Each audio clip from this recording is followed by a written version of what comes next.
Evangelio de San Juan, capítulo 2, versículos del 1 al 11. Leemos alternadamente para que participemos y así nos familiaricemos, nos relacionamos con esta historia en esta hora. Evangelio de San Juan, capítulo 2, versículos del 1 al 11, dice así la palabra del Señor. Al tercer día se hicieron unas bodas en Caná de Galilea, y estaba ahí la madre de Jesús. Y fueron también invitados a las bodas de Jesús y sus discípulos.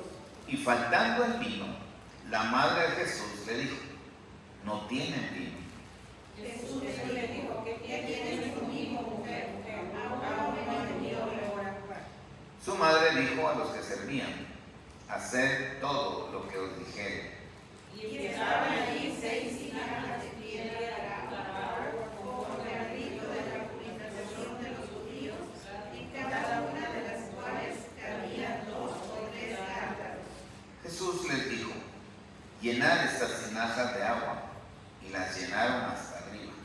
Entonces les dijo: cada hora llevaba una maestresala, y se nos llevaba. Cuando el maestresala probó el agua hecha vino, sin saber él de dónde era, aunque lo sabían los sirvientes que habían sacado el agua, llamó al esposo. Y le dijo: todo lo que sirve beber de mí, y cuando ya bebieron mucho, entonces inferior, mas tú has reservado de mí hasta ahora. Todos juntos. Este principio de señales hizo Jesús en Caná de Galilea y manifestó su gloria, y sus discípulos creyeron en él. Una vez más, Dios, pedimos tu ayuda en esta hora.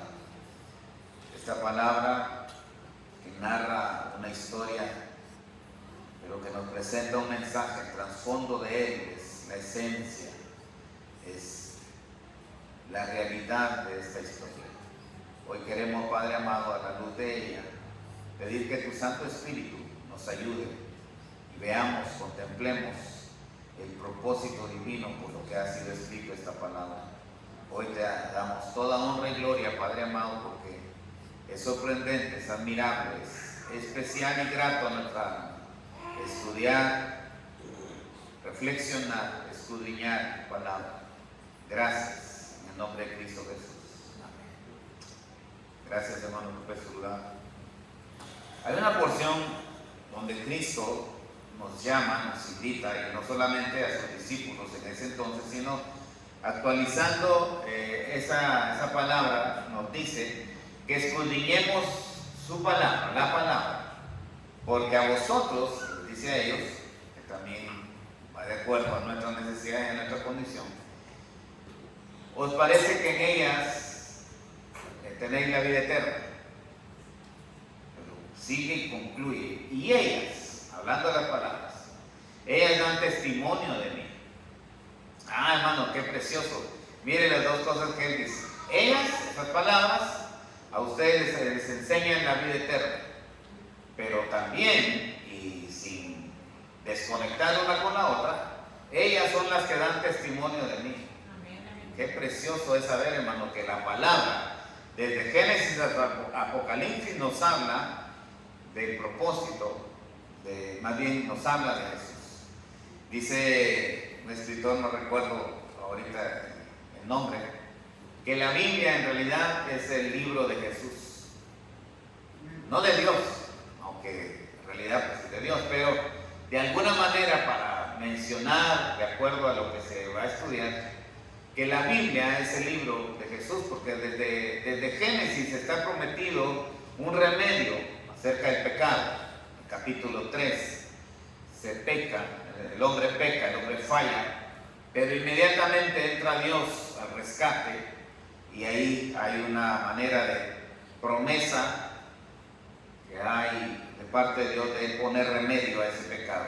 Y de ahí más adelante hay muchas sombras, hay muchas figuras, hay mucha revelación, mucho significado de lo que en su momento va a llegar a ser nuestro Salvador, el Señor Jesús. Pero bueno, llega el momento y hoy tenemos aquí en medio nuestro esta palabra que es tan especial como es la carta, más bien la palabra de Dios en cuanto a los evangelios. ¿Cuántos evangelios son? ¿Cuatro? ¿Cuáles son? Va a decir, hermano, pero esta no es clase, esto no es estudio, pero es un ejercicio para ver en realidad, hermano, para estar familiarizados y saber realmente lo que estamos estudiando. Claramente han contestado, son 4 evangelios: Mateo, Marcos, Lucas y Juan. Ellos son llamados los libros sinópticos. Los libros sinópticos los caracterizan, o más bien los relacionan o los llaman así, porque hablan de alguna manera de lo mismo, o van alineados, o están de acuerdo en lo que escriben.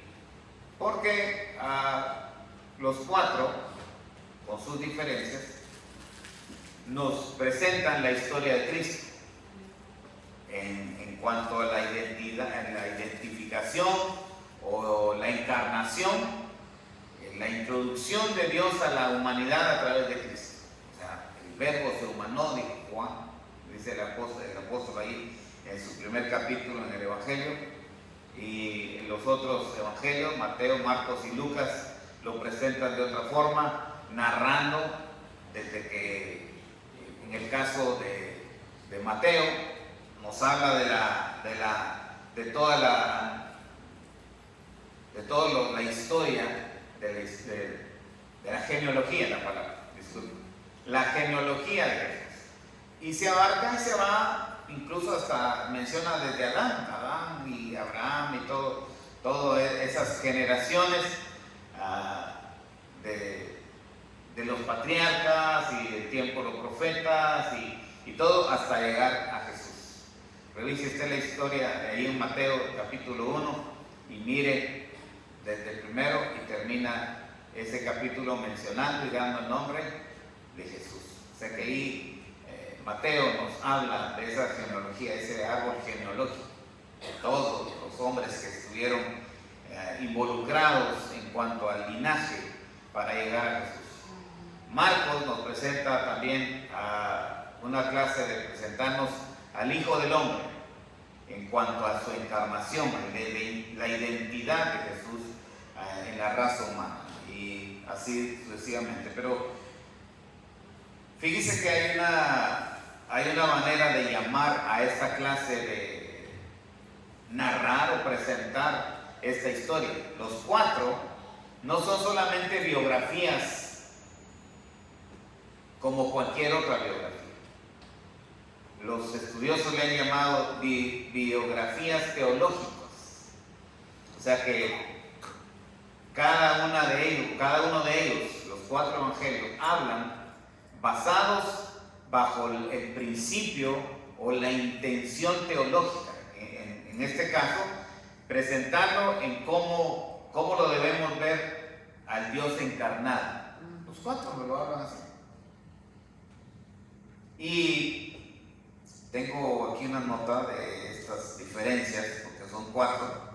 Dice que, hablando entre las diferencias que hay, están los milagros. Porque los 4 hablan de sus milagros. Pero a diferencia de eso, solamente Mateo, Marcos y Lucas le llaman milagros. Solamente Juan, que es el que estamos estudiando ahorita, solamente Juan le llama señales.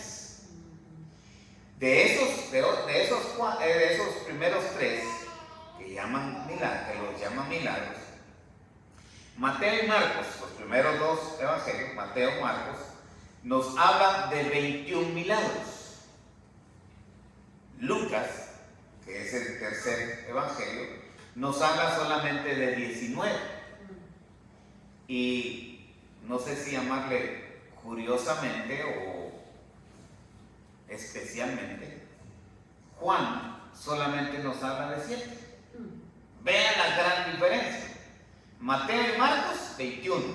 Lucas, 19. Y Juan, solamente 7. ¿No le parece a usted una cuestión muy tal vez desbalanceada, o nos hablan de diferencias. Y ahí va otra manera de ver. Ya se lo dije. Los primeros 3 le llaman milagros. Juan no le llama milagros.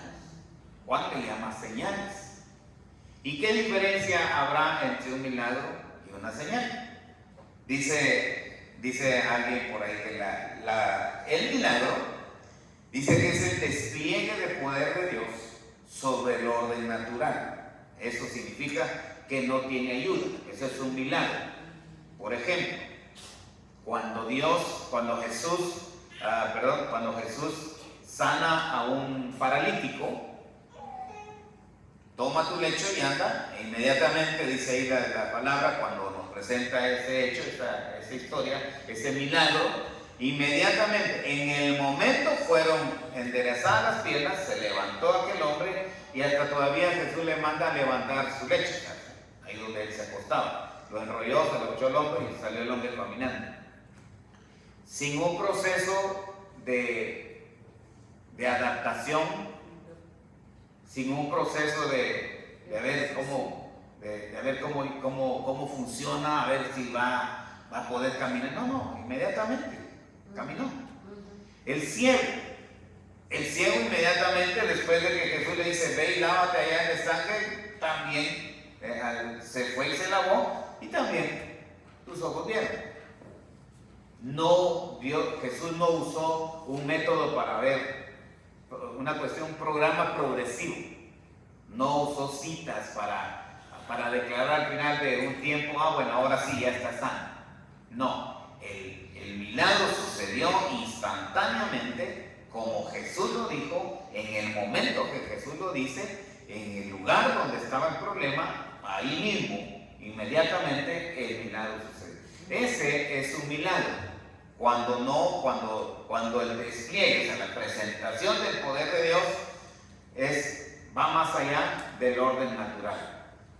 El orden natural sería, bueno, vamos a ayudar a este hombre paralítico, hay que llevarlo al examen, hay que llevarlo a un proceso, a un especialista, y ya con el tiempo pues vamos a ver progresivamente. No, eso entonces es un milagro.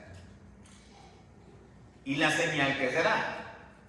La señal, dicen los especialistas de este tema, la señal es un milagro con un mensaje detrás de él. Miren la gran diferencia.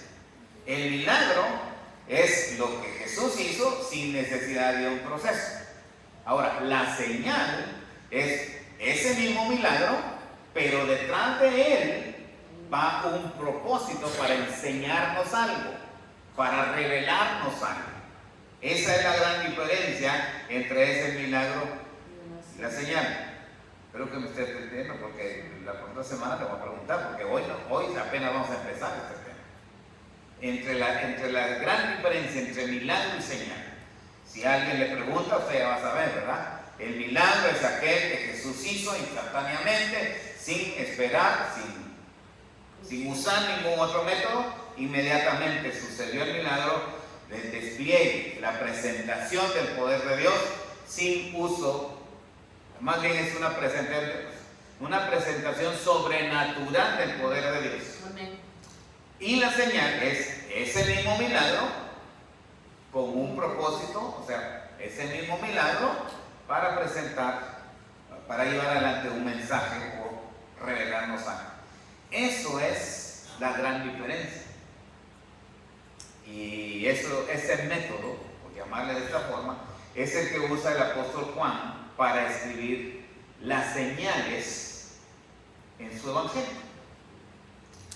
Aparte de eso, fíjese que, mire lo que dice ahí, aquí mismo en el evangelio de Juan, capítulo 20 y 30. Dice, hizo Jesús muchas otras señales que si se escribieran de ellas, los libros, dice, no alcanzarían para escribir cada una de ellas. ¿Lo ha oído usted? ¿Lo ha leído en algún momento ese versículo? 20:30 ahí en Juan. Dice, hizo Jesús muchas otras señales que tiempo nos faltaría y libros no alcanzarían para escribir y registrar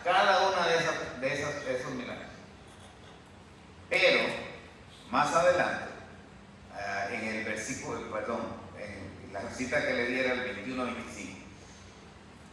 Ahora, en el 20-30, ahí mismo Juan dice, estas, hablando de las que está escribiendo él en su evangelio, estas señales se han dado o se han escrito, Jesús hizo, para que creamos en el Hijo del Hombre. Esa es la gran diferencia entre eso. Ahora, volviendo a lo que les acaba de decir, de los números, las diferencias de los números 21, 19 y 7, acuérdense, 21, 19 y 7, porque si también va a hacer alguna pregunta que no va a ser examen, pero de alguna manera, si me acuerdo, eso sí, yo le voy a preguntar, ¿cuántos milagros son? ¿Quién escribió? ¿Cuántos escribió Mateo? ¿Cuántos escribió este? ¿Cuántos escribió el otro? 21, 19 y 7. Muy bien, dice el apóstol Juan acá, que si se escribieran todos, no alcanzarían los libros. Ahora, con ese dato, ¿por qué entonces él solo usa 7? Curioso, ¿verdad? Pero bueno, así fueron guiados ellos, porque ellos no escribieron a capricho o a intención humana, ellos escribieron con la inspiración del Espíritu Santo, y como él dice acá, estas señales hizo Jesús para demostrar y para que creamos. Bueno, aparte de eso, esta porción que acabamos de leer nos dice, versículo 11, este principio de señales hizo Jesús. O sea, que para el apóstol Juan, este milagro es solamente el principio de lo que va a ser. Pero ahí le va otro dato también interesante y curioso, que solamente el apóstol Juan habla de esta boda de Caná. Los otros evangelios no, ni Mateo, ni Marcos, ni Lucas, con sus 21 y con sus 19, no registran eso. Y Juan, que solamente va a registrar 7 señales, él es el que se ha dado a la tarea, el que ha sido inspirado por el Espíritu para presentarnos este primer señal, este primer principio, este principio de señales. Solamente Juan lo escribe, solamente Juan lo describe, y en el desarrollo de este tema vamos a encontrar las razones por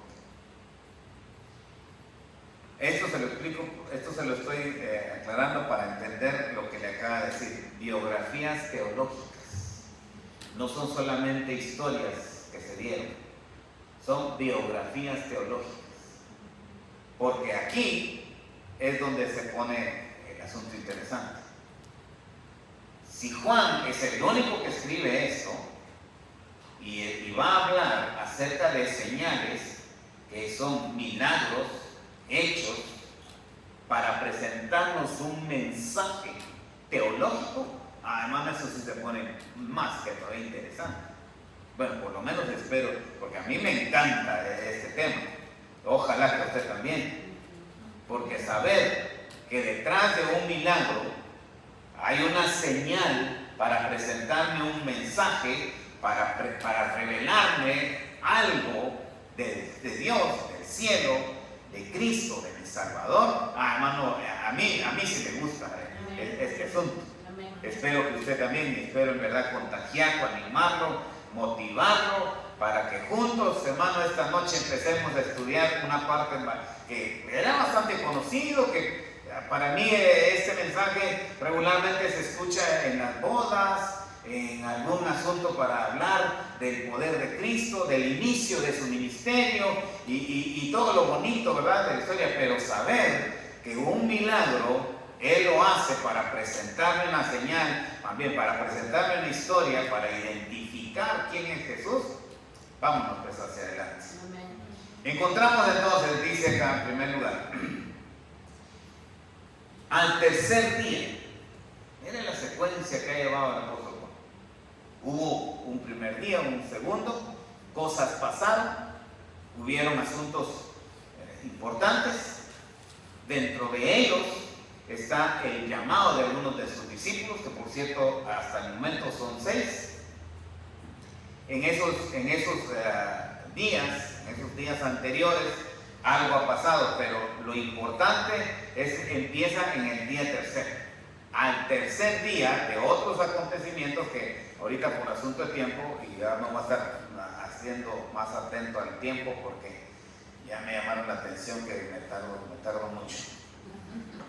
Poner ahí. Por asuntos de tiempo vamos a ahorrar los primeros 2-3 días, más bien el 1 y 2. Al tercer día algo pasa, aquí empieza algo, aquí empieza a notarse, aquí empieza la narración del apóstol Juan, que los otros 3 no están. Acuérdense que apenas van 5 discípulos y ninguno de ellos ha escrito, solamente Juan es el que se ha dado la tarea de escribir allá. Y encontramos una boda, una fiesta que no nos dan los detalles ni nombres de los novios ni de la familia, no hay datos acá. Entonces entramos a considerar este asunto, un milagro, una fiesta, una boda, donde la primera que aparece y que fue invitada fue María, la madre de Jesús. Algunos han pensado que podría haber, por lo menos hay 2 corrientes de pensamiento, por qué razón aparece específicamente la que había sido convidada, había sido María, la madre de Jesús. Una de ellas es porque de repente pudo haber sido un familiar de María, un pariente de María que no podemos descartarlo ni tampoco darle validez o una cuestión así. O sea, esto no altera el asunto, esto no cambia. Es aceptable si hay sido un pariente o simplemente un conocido. La otra razón es que algunos han pensado que María era una de las hermanas, una de las mujeres que le gustaba hacer los preparativos de las bodas. ¿Te das cuenta? Si esto era un dato real, desde entonces hay coordinadoras de bodas, ¿verdad? Las organizadoras que dicen dónde poner el pastel, dónde va la bebida, dónde va a aquellos invitados, aquella familia va allá y todo eso. Podría ser que esa fue también la razón por qué está nombrada María como tal. Entonces, eso al final no altera el asunto ni el enfoque de lo que nos está llevando al asunto. Para mencionar, pues, paso a paso algunas de las cosas que el apóstol Juan registra en esta historia. Y luego dice que entonces aparece y estaba ahí la madre de Jesús y fueron también invitados a las bodas de Jesús y sus discípulos. Eso nos habla de la unidad familiar. Ahí estaba María. Y también, curiosamente, no aparece el nombre de José. Solamente María, Jesús y sus discípulos. José ha aparecido cuando el niño ha ido a ser circuncidado a los días, y también aparece cuando a los 12 años lo van y allá el niño se pierde. ¿Se acuerda de esa historia? Bueno, esos son los registros de los otros evangelios, a los días y a los 12 años.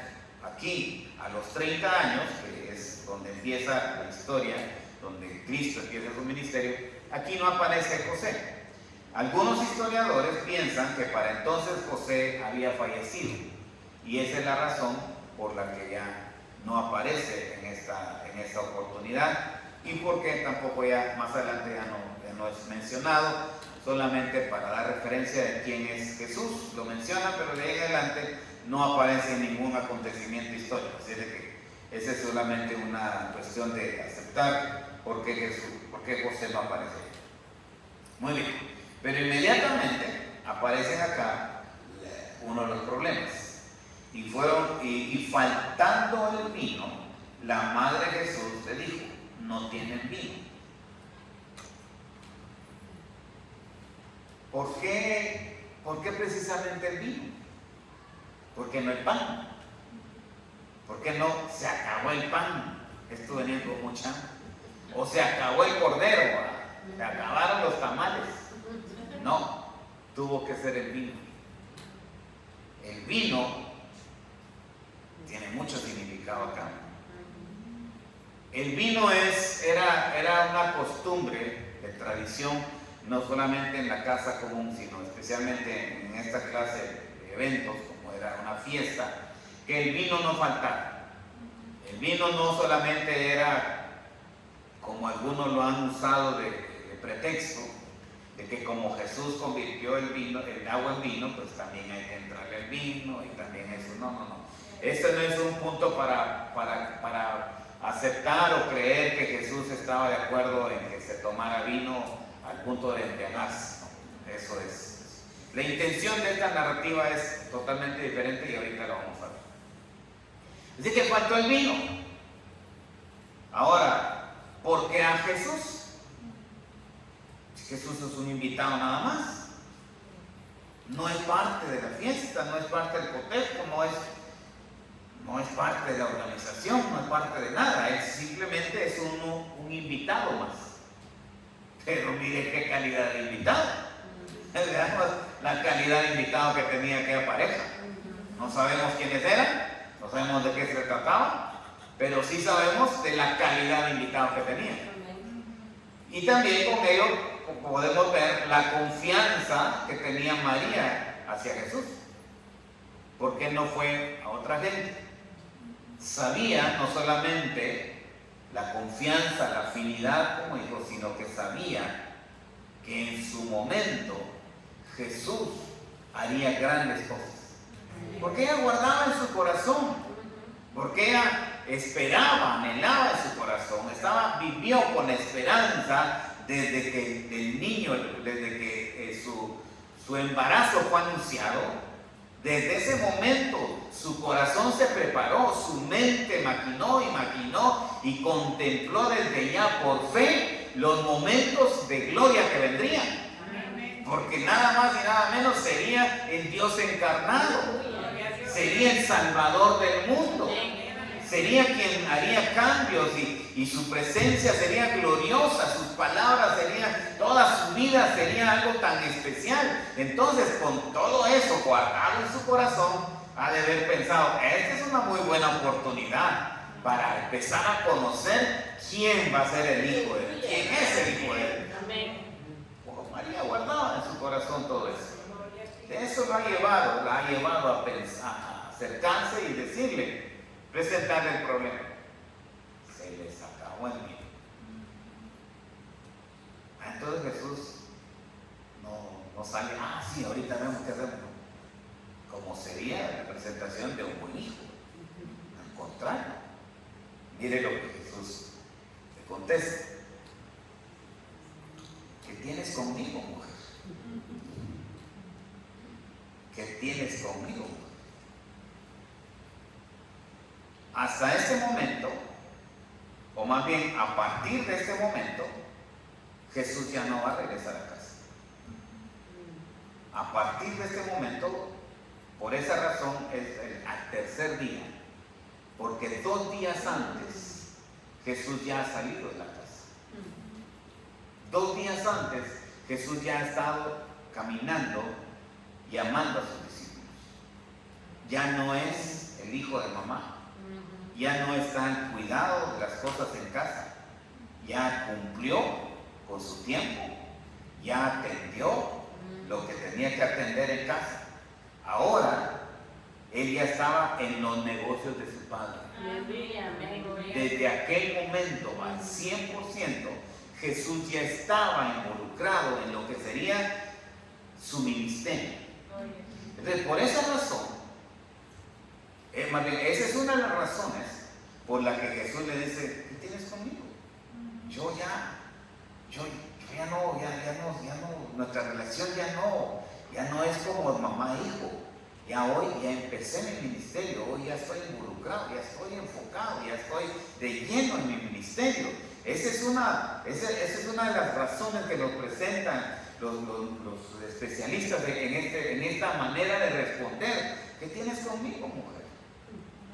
No es una falta de respeto, no es una cuestión de malcriadeza, que abusividad, no, que atrevido Jesús de responder de esta manera, no es la forma. Es una cuestión de decir, ya yo estoy en otro negocio, ya es un asunto de que ya lo mío en casa ya terminó. Pero de todas maneras, María se atreve a decirle. Su madre dijo a los que le servían hacer todo lo que os dije. Pero antes de, o más bien antes de seguir en esto, yo quisiera detenerme, yo creo que hasta aquí vamos a llegar. En la respuesta o en la parte final del versículo 4, aún no ha venido mi hora. Y más bien esta es la preparación de lo que va a pasar en ese día. El principio de las señales empieza precisamente con esa declaración. Aún no ha llegado mi hora. Aún falta.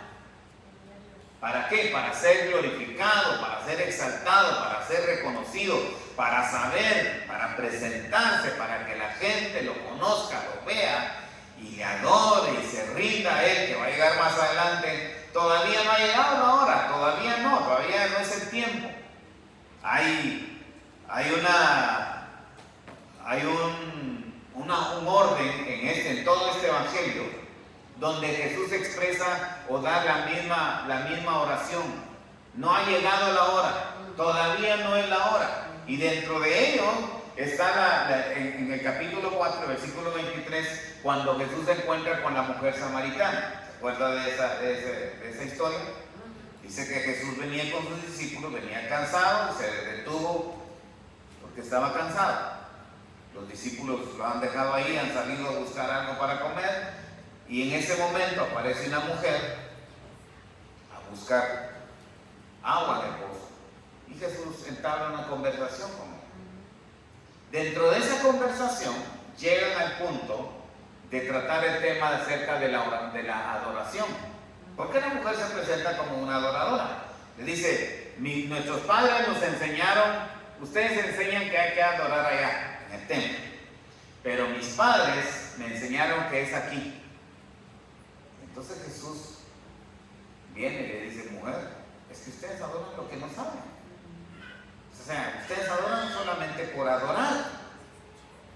Ustedes no saben ni siquiera a quién adoran, ni mucho menos cómo se adora. Vean el tema que ha salido, hermano, a raíz de que Jesús ha tenido sed. Pero no ha llegado ahí solamente para pedir agua. Ha llegado porque había una razón. Y el final de la historia con la mujer samaritana le da razón por qué Jesús está ahí.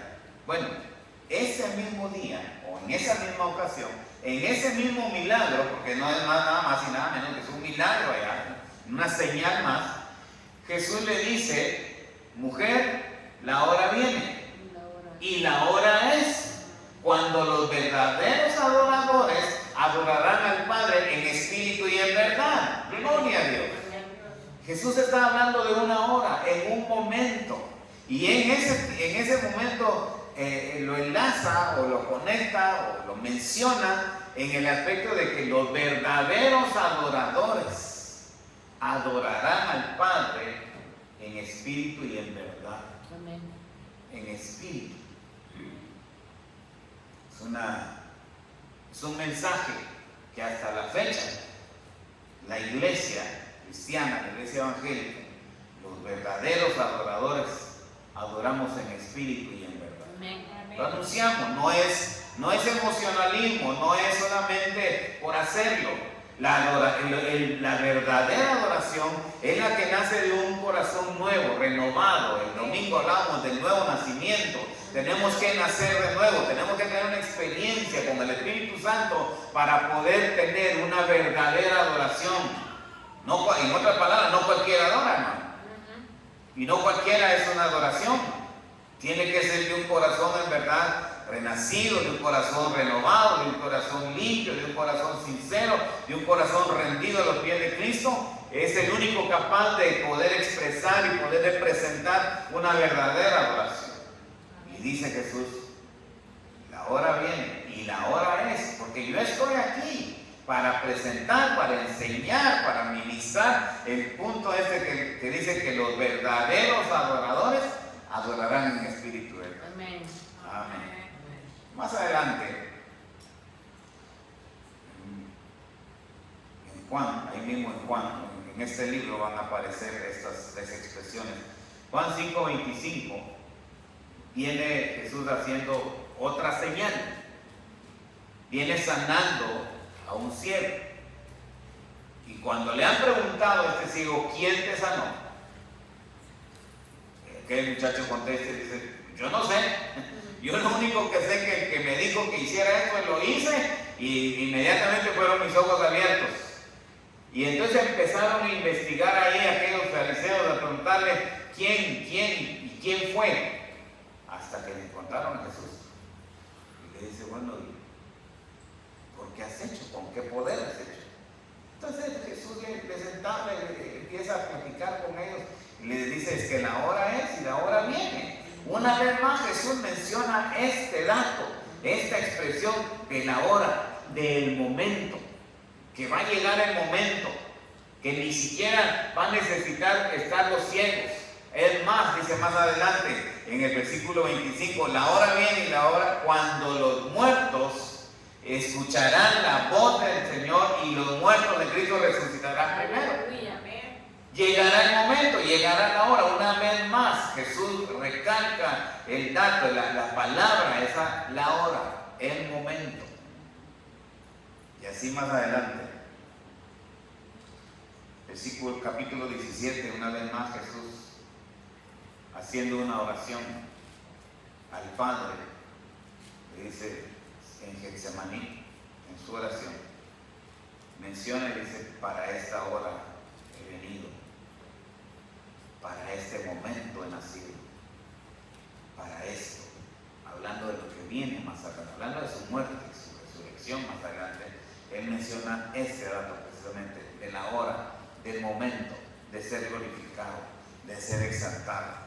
Y qué bueno es saber que nuestro Dios es un Dios de orden, es un Dios de sus tiempos, es un Dios de sus momentos, es un Dios donde, hermano, en cada palabra Él siempre tiene un mensaje.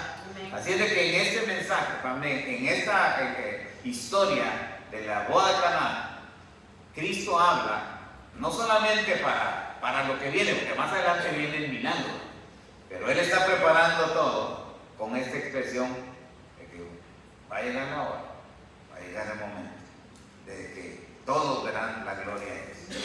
Yo quiero entonces pensar en la otra expresión y sigue más adelante en el capítulo 3, perdón, capítulo 2.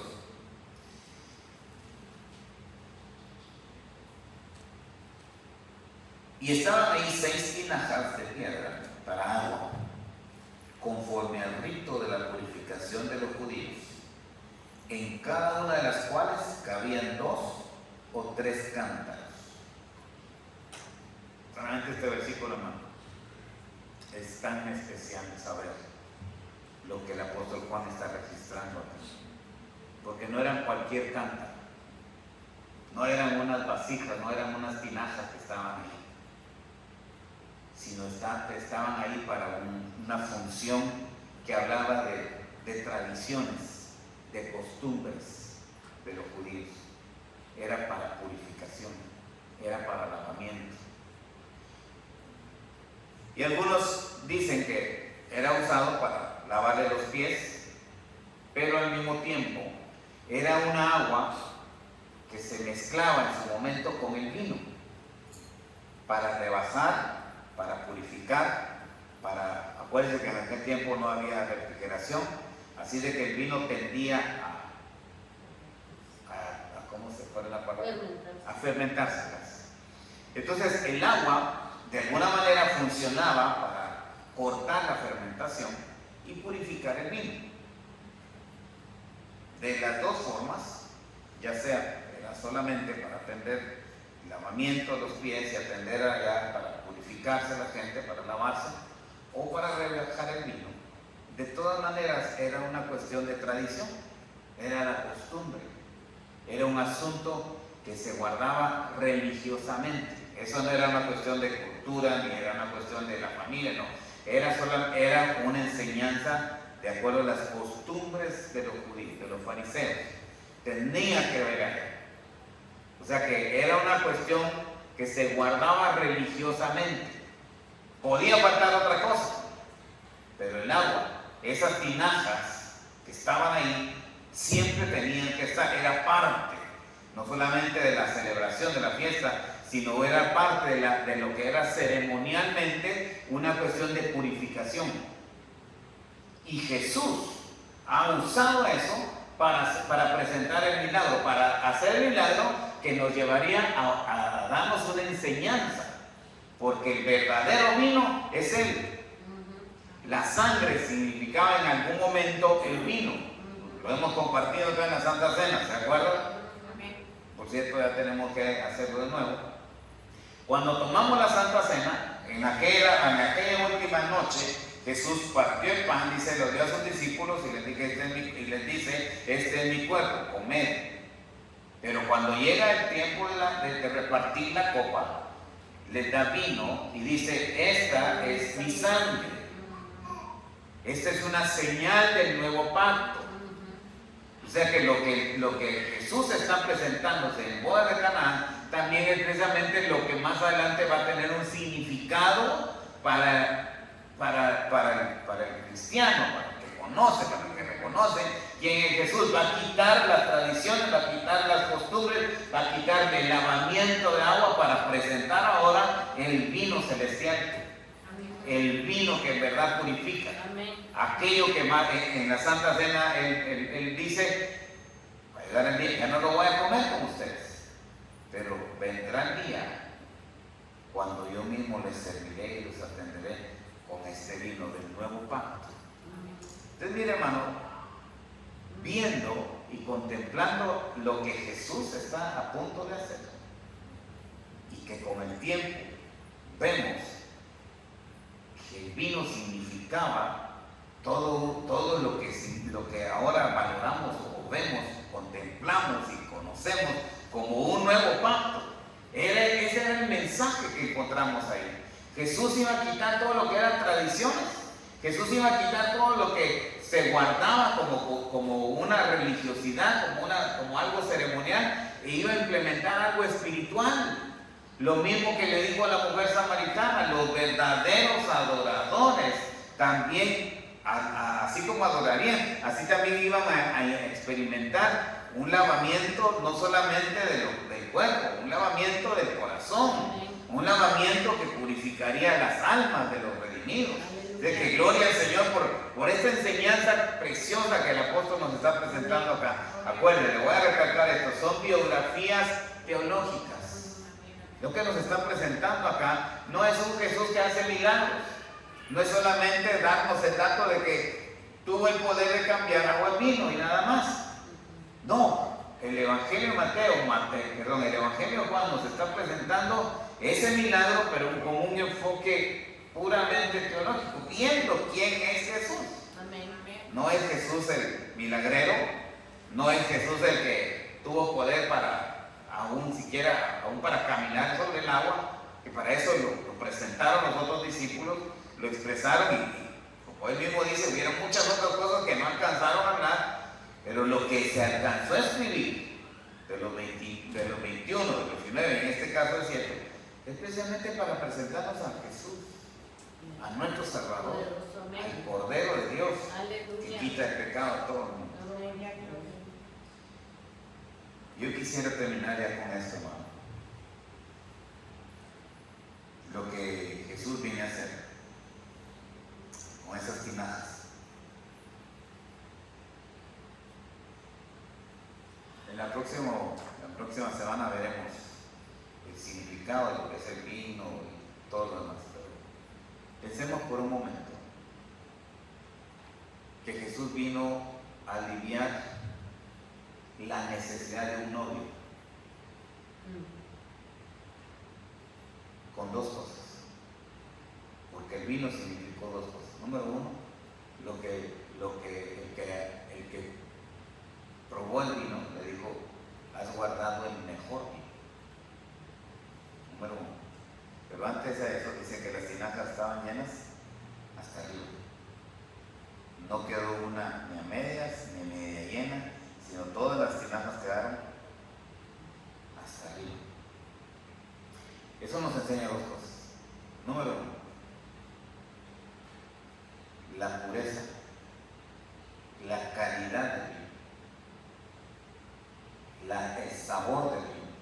el significado del vino, porque el maestresala le dice, has guardado el mejor vino. O sea que el milagro, o sea, la señal que Jesús está haciendo es de calidad. Pero el hecho de que las tinajas estaban hasta arriba habla también de la abundancia. El novio fue atendido con lo mejor y en abundancia. Así el Señor trata a los que le aman, con lo mejor y en abundancia.